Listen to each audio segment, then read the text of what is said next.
உங்கள் எல்லோருக்கும் முதலமைச்சரை திரையில் நீங்கள் பார்த்துருப்பீங்க. 3 மாதமாக நேரில் பார்த்துன்னு இருக்கிறீங்க.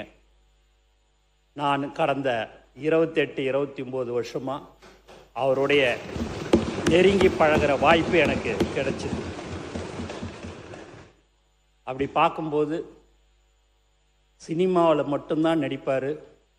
அதை தாண்டி வெளியில் வந்து நடின்னு சொன்னீங்கன்னா அவருக்கு நடிக்க தெரியாது. அதற்கு அப்பாற்பட்டு ஒரு நல்ல மனிதர் என்பதை இந்த நேரத்தில் நான் உங்களுக்கு தெரிவிச்சுக்கிறேன்.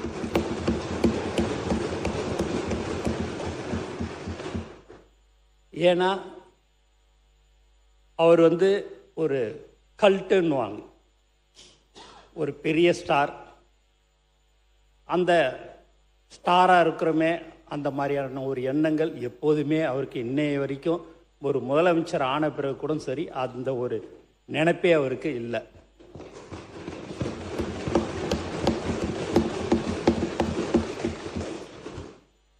மேலும் அவர் அர்ஜுன் சார் சொன்னார், புகழ்ச்சி உண்மையாகவே அவருக்கு உண்மையாகவே சொல்கிறோம் பிடிக்காது. நான் அவர்கிட்ட அடிக்கடிக்கு தினந்தோறும் பேசும்போதெல்லாம் அவரை பற்றி ஒரு 2 வார்த்தை பேசினாலே போதும், அப்படியே டக்குன்னு சேர் அப்படி திருப்பிப்பார். ஏன்னா அது அவருக்கு பிடிக்கலன்னு அர்த்தம். அவரை புகழ்றது அவருக்கு பிடிக்காது. ஏன் இதெல்லாம் நான் சொல்கிறேன் அப்படின்னா, நான் ஒரு சாதாரண ஆள். ஒரு சின்ன ஊரில் பாண்டிச்சேரியில் ஒரு சட்டமன்ற உறுப்பினராக நான் இருந்தேன். அங்கெல்லாம் உங்களுக்கு தெரியும், ஒரு கவுன்சிலர் அளவுக்கு தான் அந்த ஓட்டு அங்கெல்லாம் இருக்கும்.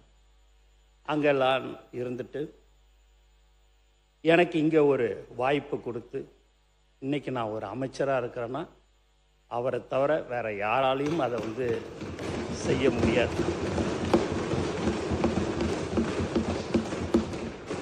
இங்கே நீங்கள் பார்த்தீங்கன்னா எனக்கு பின்னாடி எல்லாம் சட்டமன்ற உறுப்பினர்கள்லாம் இருக்கிறாங்க. துணை சபாநாயகர் பார்த்தீங்கன்னா நில்லுன்னு சொல்லும்போது, எலெக்ஷனில் நில்லுன்னு சொல்லும்போது, ஆனால் என்கிட்ட வெறும் 75,000 ரூபா தான் இருக்குதுன்னாரு. அது போதும் தலைவர் சொன்னார், நீ நில்லு, நான் மற்றதை பார்த்துக்கிறேன், நீ போய் நில்லுன்னாரு. நின்று இன்னைக்கு துணை சபாநாயகராக அவர் வந்துட்டார். நைட்டு 1:30 மணிக்கு முசிறி தொகுதியில் ஃபோன் அடித்தேன் விக்னேஷுக்கு. நைட்டு 1:30 மணிக்கு காலையில் வான்னு சொன்னேன். தலைவர் வந்து அவரை அறிவித்தார். அவரும் இன்றைக்கி ஒரு சட்டமன்ற உறுப்பினர். திண்டுக்கல் மாவட்டத்தில் யார் யாரோ வந்து சீட்டு கேட்டாங்க. அங்கே ஒன்றிய நகரத்தில் ரொம்ப நாள் இருக்கிறாங்கல்ல, அவங்களுக்கு சீட்டு கொடுக்காம ஏன் அவங்களுக்கு கொடுக்கணும்னு நினைக்கிறேன் அப்படின்னாரு. இல்லை, யாருமே பண வசதி இல்லைன்றாங்கன்ட்டு. டெபாசிட்டுக்கு மட்டும் பணம் இருந்தால் போதும், நீ அங்கே இருக்கிற ஆளுக்கு நீ ஒன்றியத்துக்கே விடுன்னு சொன்னார். அவர் சென்ட்ரிங் வேலையெல்லாம் ஒரு நாளைக்கு அவருடைய கூலியே 1000 ரூபா 1500 ரூபா தான் கிடைக்கும். அவர் அண்ணா எனக்கு என்னண்ணே, எனக்கு வேணாண்ணே அப்படின்னாரு. இல்லை, தலைவர் சொல்கிறாரு உனக்கு கொடுக்க சொல்லி கொடுத்தாச்சுன்னாரு. அவரும் இன்றைக்கி ஒரு சட்டமன்ற உறுப்பினராக வந்துருக்கார்.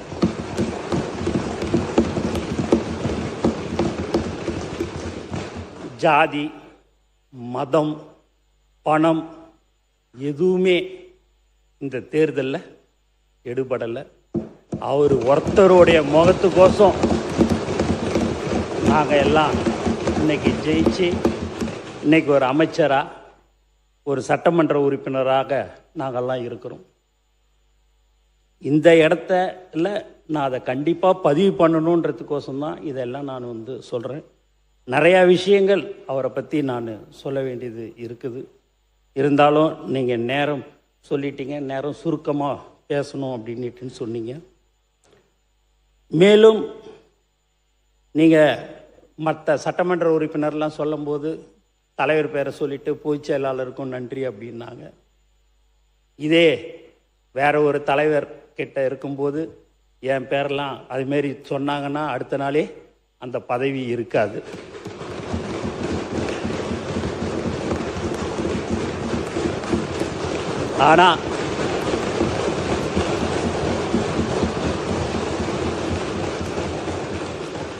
ஆனால் எனக்கு சொல்லும் போதே அந்த பேரை சொல்லும்போது, என் பேரை சொல்லும் போதே நான் அப்படி ஒரு பயப்படுவேன்.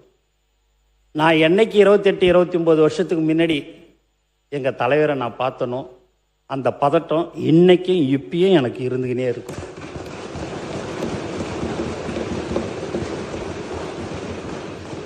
ஒரு உண்மையான ஒரு தலைவர்னா எங்கள் தலைவரை நான் சொல்லலாம். நீங்கள் கூட நாளைக்கு ஏதாவது உங்கள் தொகுதிக்கோ இல்லை வேறு ஒரு பிரச்சனைகள் ஏதாவது நீங்கள் சொன்னீங்க அப்படின்னா, நீங்கள் அவரை எப்படி வேணாலும் நீங்கள் அவரை திட்டியிருக்கலாம், இப்படி போனாலும் வந்தீங்கன்னா வாங்க, இன்னும் உங்களுக்கு ஓணும், இன்னும் செய்யணும் அப்படின்னு செய்யக்கூடியவர் தான் எங்கள் தலைவர்.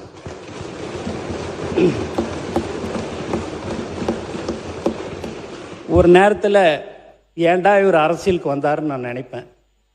ஏன் அப்படின்னு பார்த்தீங்கன்னா, இந்த யூடியூப்பில் கடந்த 2 வருஷம் 2.5 வருஷமாக அவரை திட்டாத திட்டில்லை. 1 சீட்டு வாங்குவாரா, 2 சீட்டு வாங்குவாரா, 5%, 3%, 7% இப்படியா எல்லாரும் இலக்காரமாக எல்லாருமே பேசினாங்க. அதுலேயும் இந்த யூடியூப்பில் டிவியில் வாடகை வாயிலாம் இருக்குது. அந்த வாய் என்னன்னா பேசணுமோ அவ்வளவும் பேசும். நான் கடந்த 28 வருஷமாக 29 வருஷமாக யாராவது ஏதாவது சொன்னாங்கன்னா, படத்தை பற்றி சொன்னாங்களும் கூட ஏதாவது சொன்னேன்னா, அதெல்லாம் விட்டுட்டு போனேன். 10 பேர் சொல்கிறாங்க, அதில் 11 நினச்சிங்க, அதெல்லாம் விட்டுப்போங்க, அதெல்லாம் ஏன் கண்டுக்கிறீங்க அப்படின்வார். நம்ம ஆளுங்க எல்லாம் புதுசாக அரசியலில் வந்தவங்க எல்லாம் எங்கள் கூட புதுசாக வந்தவங்களாம் விடக்கூடாது அப்படி இப்படின்வாங்க. அதெல்லாம் விடுங்க, அவங்க பட்டன் பேசணும்னு பேசுகிறாங்க, அவங்க பட்டன் பேசட்டுமே, நமக்கு எதுக்கு இப்போது அவங்க விட்டு நம்ம வேலையை பார்ப்போம்னு சொல்லக்கூடியவர் தான் எங்கள் தலைவர் தளபதி என்பதையும் தெரிவிச்சுக்கிறேன்.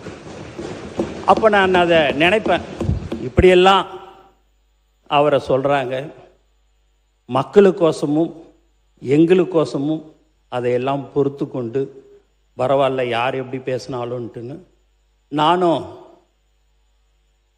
சார் இதுமாரி பெரிய பெரிய கட்சியெல்லாம் கூட்டணி வச்சுருக்கிறாங்க, நம்மளும் கூட்டணியில் தனியாக நிற்கிறோம் அப்படின்ட்டு தைரியமாக தில்லா தனியாக சிங்கிளாக நிற்போம், கண்டிப்பாக நம்ம ஜெயிப்போம், அதில் எந்த வித மாற்று கருத்தும் இல்லை.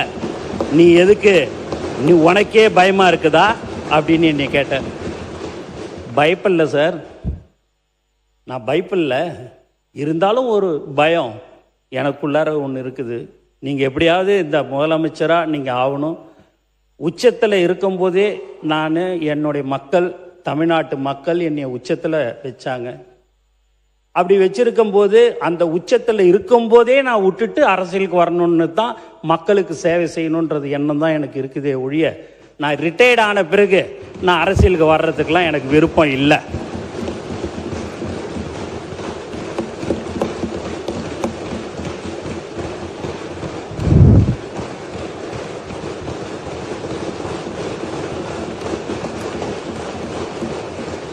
அப்படின்னு அதை சொல்லும் போதெல்லாம் நான் சரி சார் அப்படின்னுட்டின்னு சொன்னேன். எங்கள் ஆளுங்க மாவட்ட செயலாளருக்கெல்லாம் சீட்டு கொடுக்கும்போது போய் வா இந்த மாதிரி சீட்டுக்கு இல்லை நீ நில்லுன்னும் போது, இல்லை எனக்கு வேணாண்ணே, நான் இட்டுன்னு வர ஒரு ஆளை நீங்கள் சீட்டு கொடுத்துருக்கண்ணே தொகுதியில், எங்களுக்கு வேணான்னு, நான் பார்த்துக்கிறேன்பா, டெபாசிட்டு மட்டும் நீ பணத்தை கட்டிட்டா போதும், நீ பாட்டுன்னு போய் விசில் சின்னத்துக்கு போய் நீ வெறும் ஓட்டை மட்டும் கேளு, அது ஆட்டோமேட்டிக்காக இல்லைண்ணே, ஏதாவது ஆயிடுச்சுன்னா தலைவருக்கு அது தப்பாயிடும்ண்ணே, நான் வேறு யாரையாவது சொல்கிறேன்னு சொல்லி நிறையா பேர் இட்டுன்னு இப்போ 75-80% ரசிகர் மன்றமாக, மக்கள் இயக்கமாக, நற்பணி இயக்கமாக இருக்கிறதுல இருந்தவங்க தான் இன்றைக்கி இருக்கிறாங்க. அந்த மீதி 20% எங்களுடைய மாவட்ட செயலாளர்கள் இவங்களுக்கெல்லாம் சீட்டு கொடுங்க அப்படின்னு சொல்லி சொன்னாங்க, கொடுத்தோம். அதுமாரி மாற்றுக் கட்சியிலேருந்து சில பேர் வந்தாங்க. யார் தலைவர் தளபதியை நம்பி வருகிறார்களோ அவரை ஒரு காலமும் கைவிடாமல் அவர்களுக்கு உடனடியாக அந்த எம்எல்ஏ சீட்டு கொடுக்கப்பட்டது. ஏன் இதெல்லாம் சொல்கிறோம் அப்படின்னு பார்த்தீங்கன்னா, உண்மையாகவே ஒரு மனிதனை எப்படியெல்லாம் புண்படுத்தணுமோ, எப்படியெல்லாம் கஷ்டப்படுத்தணும்னு எல்லாருமே நிறைய பேர் அதை செஞ்சிட்டாங்க. சர்க்கார் என்ற ஒரு படத்தில் ஒரு பேனரை கிழிக்காமல் இருந்திருந்தா இவங்க தான் திருப்பி வந்திருப்பாங்க. அந்த ஒரே ஒரு பேனர் தலைவர் சர்க்கார் பேனரை கிழிச்சதுனால தான் நீங்கள் விட்டுட்டு உக்காந்துட்டீங்க.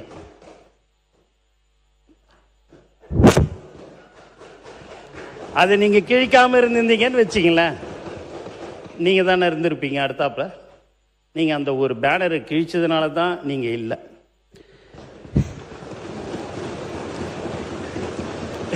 எங்கள் அண்ணன் சிரிக்கிறார் பாருங்க, கரெக்டு தாண்டான்னு நினைக்கிற மாதிரி சிரிக்கிறார். ஏன் இப்படிலாம் சொல்கிறோம் அப்படின்னா, எங்களுக்கு தெரிஞ்சதெல்லாம் எங்கள் தலைவர் தளபதி, எங்களுடைய உயிர் மூச்சு நாடி அனைத்தும் தலைவர் தான். எங்களுக்கு வேற எதுவும் தெரியாது.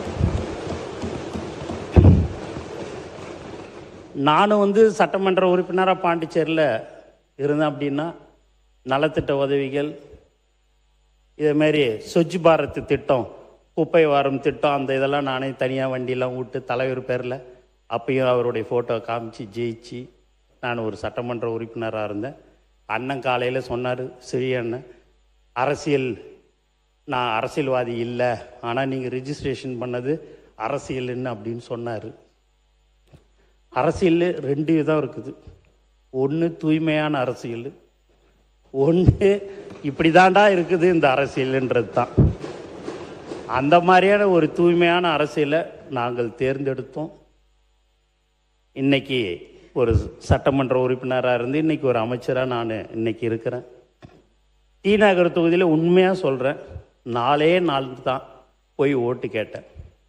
அதுக்கப்புறம் மீதி நாள்லாம் தலைவரோடு நான் பிரச்சாரத்துக்கு அவர் கூட போயிடுவேன். சாயங்காலம் 7 மணிக்கு ஃப்ளைட் விட்டு இறங்குவோம், 8, 8:15 போவேன். ஒரு மணி நேரம் பிரச்சாரம் பண்ணுவேன், வந்துடுவேன். அப்போ ஜீப்பில் ஏறி போகும்போதே பார்த்தீங்கன்னா 10 மாடி 12 மாடி இருக்கும். அப்படியே ஒரு செல்ஃபோனை எடுத்துக்கின்னு அவங்களுடைய பேரனோ ஒரு பையனோ யாரோ தெரியாது காட்டுவாங்க. வயசான பாட்டி, ஒரு 70-75 வயசு இருக்கும். அவங்க வாயில் விசில, கண்டிப்பாக உனக்கு தான் ஓட்டு அப்படின்னாங்க. அதனால் இந்த டி நகர் தொகுதி மக்களுக்கு இந்த நேரத்தில் என்னுடைய மனமார்ந்த நான் நன்றியை நான் தெரிவிச்சுக்கிறேன். எனக்கு கண்டிப்பாக எங்களை பொறுத்த வரைக்கும் நாங்கள் 107 பேர் இங்கே இருக்கிறோம் அப்படின்னா, எங்களுக்கோசம் யாருக்கும் ஓட்டு போடல. எங்கள் தலைவர் தளபதிக்காக மட்டும்தான் ஓட்டு போட்டாங்க.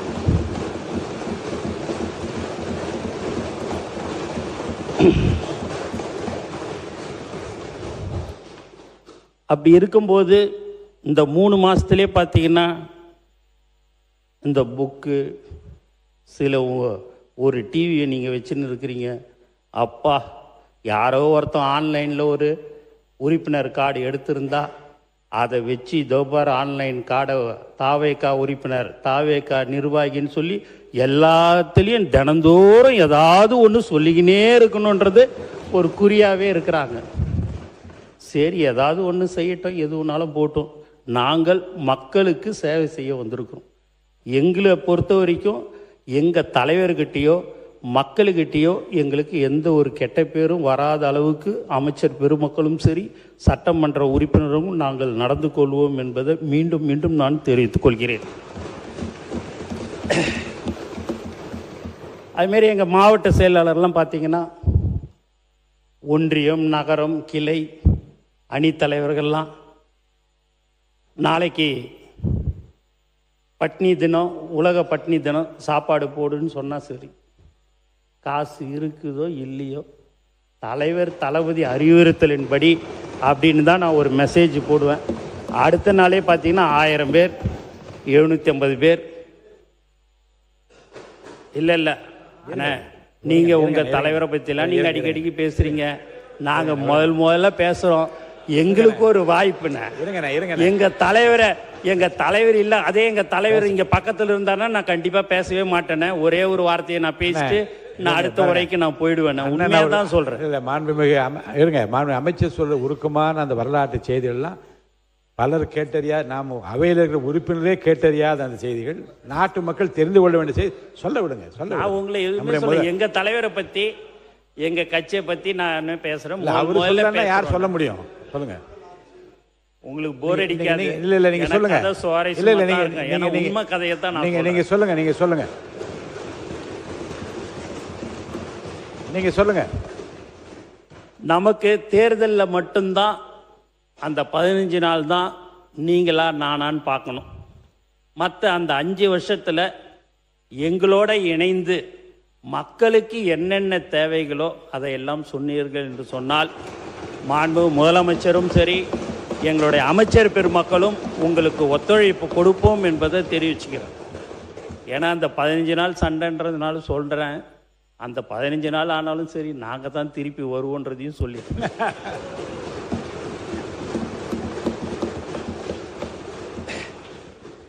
அப்பேற்பட்ட ஒரு நல்ல மனிதர், பழகிறதுக்கு ரொம்ப எளிமையானவர். ஒரு பெரிய ப்ரொடியூசர் வந்தாலும் ஒரு 5 நிமிஷம் தான் பேசுவார். சாதாரண கொத்தனார் இவங்க, சித்தாள் இவங்க கிட்டலாம் ஒரு 2 மணி நேரம். நான் எப்பயுமே 20 நாள், இப்போ ஒரு மாதத்தில் 20 நாள் ஷூட்டிங் நடக்கும். 10 நாள் அவருக்கு அந்த பிரேக் இருக்கும். அந்த 10 நாளில் பார்த்தீங்க அப்படின்னா யார் யாரை பார்க்கணும், நிர்வாகிகளை பார்க்கணும் அப்படின்றத சொல்லுவார். நான் இவங்களை எல்லாருமே அடுத்த நாளே ஒரு 15 பேர் 20 பேரை அவருடைய அலுவலகத்துக்கு இட்டுன்னு போவேன். அவங்க 15-20 பேர் உட்காந்து பேசுவாங்க. அவங்க 2 மணி நேரம் 2.5 மணி நேரம் அவங்கக்கிட்ட பேசி, வீட்டில் எப்படி இருக்கிறீங்க, எல்லாரும் தொகுதியில் எப்படி இருக்குது, மக்கள் எப்படி இருக்கிறாங்க, எல்லாத்தையுமே கேட்பார். எக்காரணத்து கொண்டும் கடன் வாங்கி செலவு செய்வானா, முதல்ல குடும்பத்தை பாரு, அதுக்கடுத்து தொழிலை பாரு, அதுக்கு கிடைக்கிற வருமானத்தில் ஏதோ 1% 2% இருந்தால் முடிஞ்சால் நீ செலவு பண்ணு, இல்லைன்னா செய்யாத அப்படின்னுடுவார். எங்கள் ஆளுங்க கடந்த 28 29 வருஷமா 30 வருஷமா எல்லாமே அன்னையிலேருந்து இன்னை வரைக்கும் தளபதி விலையில்லா விருதகம், தளபதி விலையில்லா ரொட்டி முட்டை பால் திட்டம், தளபதி நூலகம், தளபதி பயிலகம், தளபதி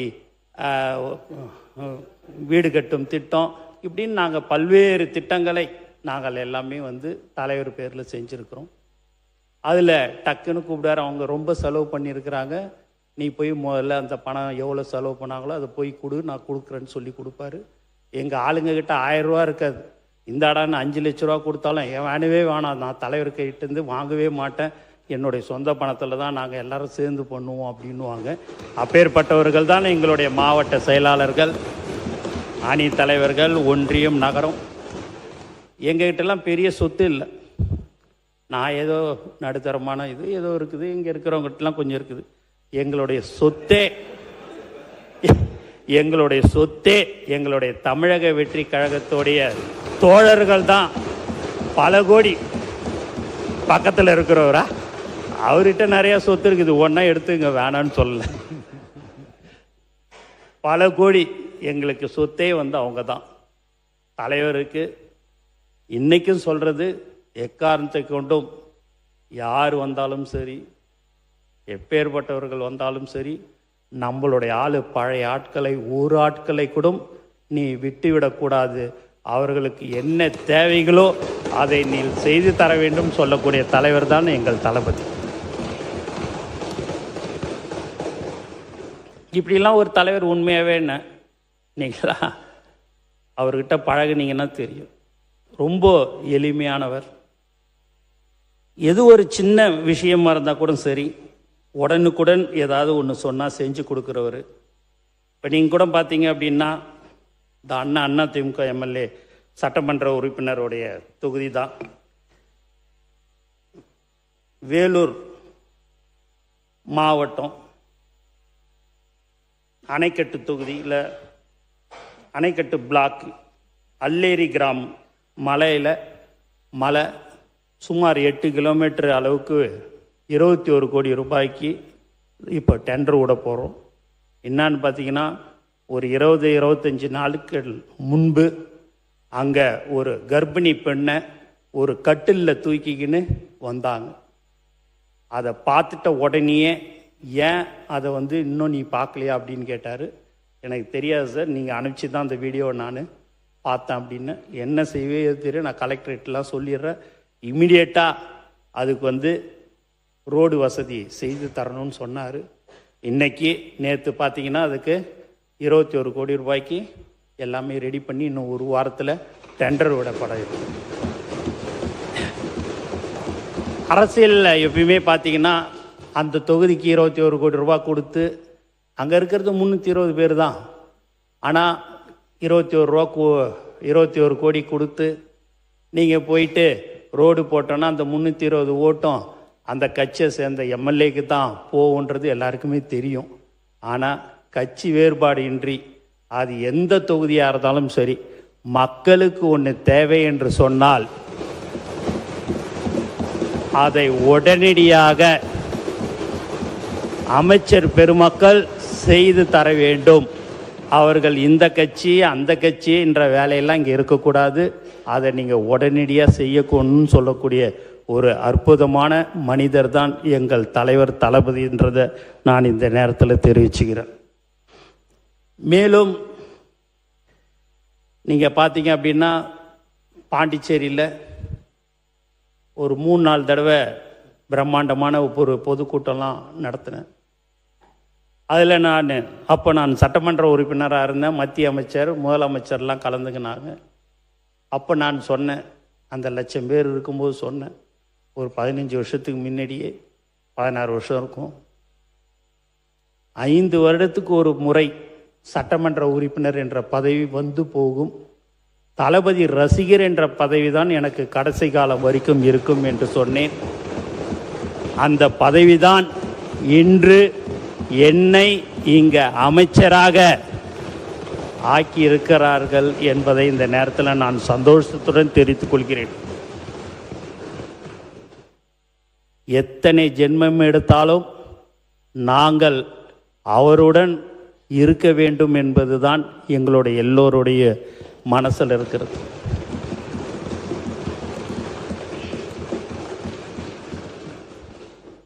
ஒரு 9 லட்சம் பேருக்கு கட்சி நம்ம ரசிகர் மன்றமாக இருக்கும்போது பதவி போட்டோம்.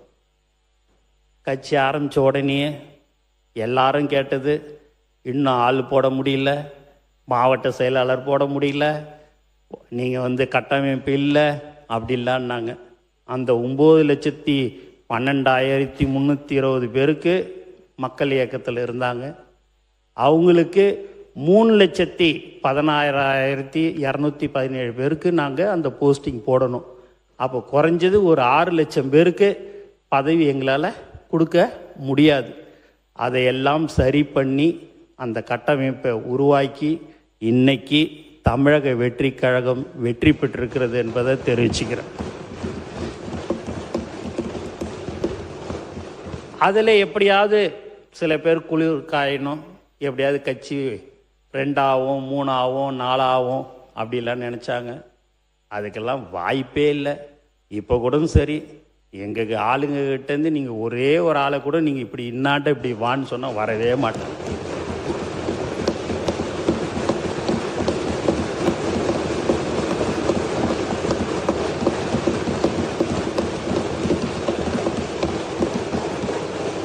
எங்கள் நிர்வாகிகளும் சரி, தோழர்களும் சரி, சட்டமன்ற உறுப்பினர்களும் சரி, அமைச்சர்களும் சரி, இன்னாண்ட 2 கோடி வச்சுட்டு இன்னாண்ட தலைவர் படத்தை வச்சிங்கன்னா தலைவருடைய ஃபோட்டோவை தான் எடுத்துப்பாங்களோடைய அந்த 2 கோடி எடுக்க மாட்டாங்க.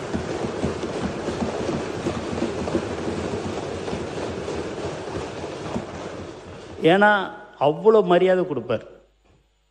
ஒரு தொண்டனை எப்படி மதிக்கணுன்றது அவருக்கு பயங்கரமாக அதில் விட்டு கொடுக்கவே மாட்டார்.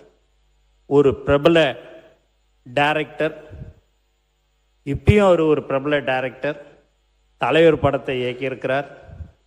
அவர் ஒரு தொகுதியை கேட்கும்போது கேட்டுக்கினார்.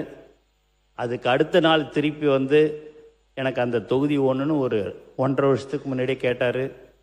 கோச்சிக்காத நண்பா, அது அந்த தொகுதி என்னுடைய மாவட்ட செயலாளர் பல ஆண்டு காலமாக அங்கே உழைத்து கொண்டிருக்கிறார், அவரை விட்டுட்டு உனக்கு நான் கண்டிப்பாக நான் தரமாட்டேன், கோச்சிக்காதுன்னு சொன்னார்.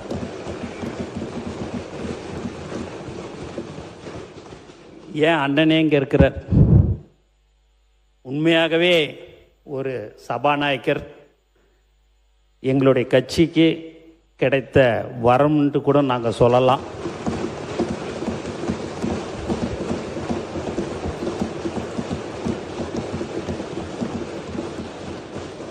அவர் ஒரு தொகுதியை கேட்டார்.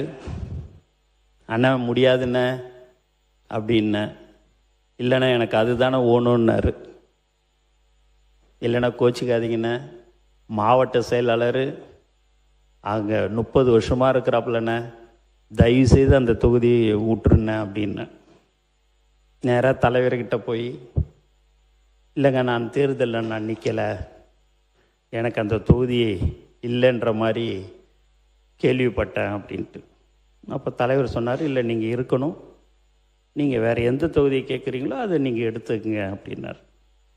இல்லை நான் என்னுடைய மகனுக்கு நீங்கள் கொடுத்துருங்க, நான் நிற்கலை அப்படின்னாரு. தலைவர் அப்படி இல்லை, 30 வருஷமாக என்னையே நம்பி சைக்கிளில் போய் போஸ்டர் ஒட்டி கொடி கட்டி இன்னைய வரைக்கும் எனக்கோசம் அவன் இத்தனை வருடமாக இருந்திருக்கிறான்.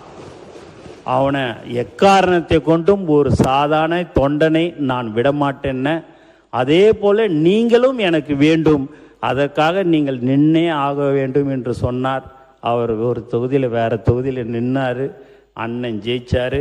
இன்னைக்கு ஒரு சபாநாயகராக பார்க்கறதுக்கே ஒரு அம்சமாக, ஒரு அழகாக அவருடைய பேச்சு, அவருடைய இப்போ நான்லாம் பேசும்போது பார்த்தீங்க அப்படின்னா பேப்பரை கொடுத்து படிக்க சொன்னீங்கன்னா அப்படியே 2-3 வார்த்தை எதாவது ஸ்லிப் ஆகும்.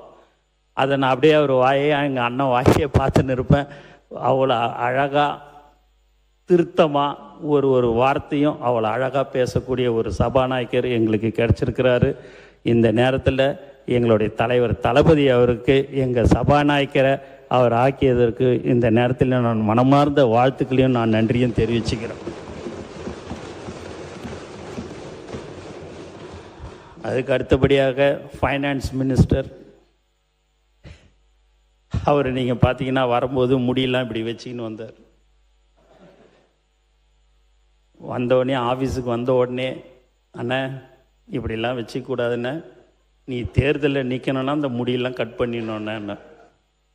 அப்படியே நீ மேலே கீழே பார்த்தாரு. சரி, ஃபஸ்ட்டு அனுபவம் சரின்னு சொல்லி போயிட்டு அடுத்து ஒரு வாரம் கழித்து பார்க்கும்போது பார்த்தீங்கன்னா முடிகிடியெல்லாம் கட் பண்ணின்னு கரெக்டாக வந்தார். கண்டிப்பாக நீ எம்எல்ஏ ஆகிடுவேன்னு. ஏன் இதெல்லாம் சொல்கிறோன்னா, இப்படி தான் இருக்கணும், இப்படி தான் போகணுன்றது எங்கள் கட்சியில் நாங்கள் இருந்தோம். எங்கள் தலைவர் அப்படி தான் எங்களை வழி நடத்தினார். அப்போ அவர் ஃபைனான்ஸ் மினிஸ்டராக இருக்கும்போது அவர் எப்படி பட்ஜெட் உரையை தாக்கல் பண்ணுவார் இப்படின்ற ஒரு பயம் பதட்டம்லாம் இருந்தது. உண்மையாகவே மிக சிறப்பாக தெல்ல தெளிவாக அவர் அந்த பட்ஜெட்டை தாக்கல் பண்ணார்.